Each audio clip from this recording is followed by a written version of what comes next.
Peux-tu imaginer te réveiller, être encore en vie, mais ne plus avoir de corps? J'imagine que tu sais déjà que nous avons tous une date de péremption, mais si une partie de toi n'en avait pas, nous vivons dans la précipitation, nous travaillons, nous courons, nous souffrons, et bien souvent la journée passe sans que l'on se demande pourquoi.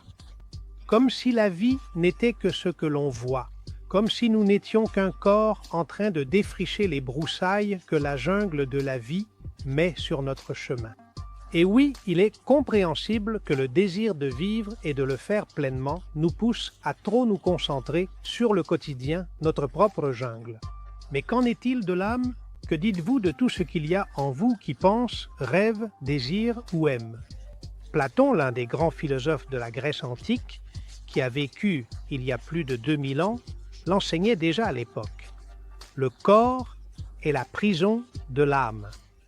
Aristote, l'un de ses disciples et lui aussi une figure centrale de l'histoire de la pensée, l'a compris de la même manière.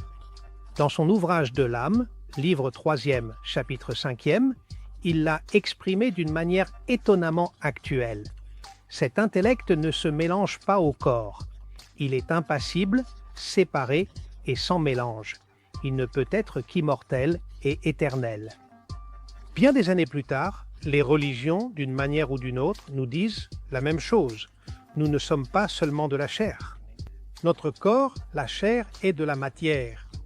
Et la matière, par définition, se transforme. Aujourd'hui, c'est de la chair et demain, ce seront des cendres.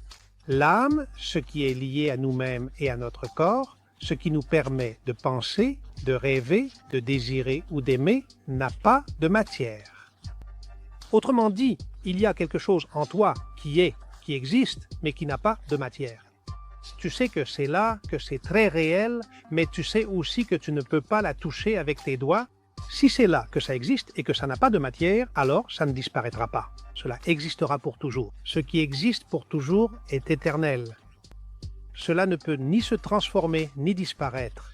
Tu resteras toujours toi-même, même si tu n'as plus de corps parce qu'il est devenu des cendres. Si tout cela est vrai et ta propre réflexion te le confirmera si tu y penses, alors que fais-tu ici aujourd'hui? Sais-tu ce qu'est le prologue d'un livre? Ce sont les brèves notes de l'auteur qui, en quelques pages, t'expliquent ce qui sera ensuite le développement complet du livre. Un jour, t'es-tu déjà demandé s'il était possible que cette vie que tu vis ne soit peut-être que le prologue d'une autre qui viendra après, infiniment plus grande et surtout bien plus longue? Si c'est le cas, quel est alors le sens de cette courte vie que nous vivons maintenant, si ce n'est de te préparer à cette autre vie longue qui viendra ensuite? Ce sont des questions, oui, mais t'es-tu déjà arrêté pour te les poser?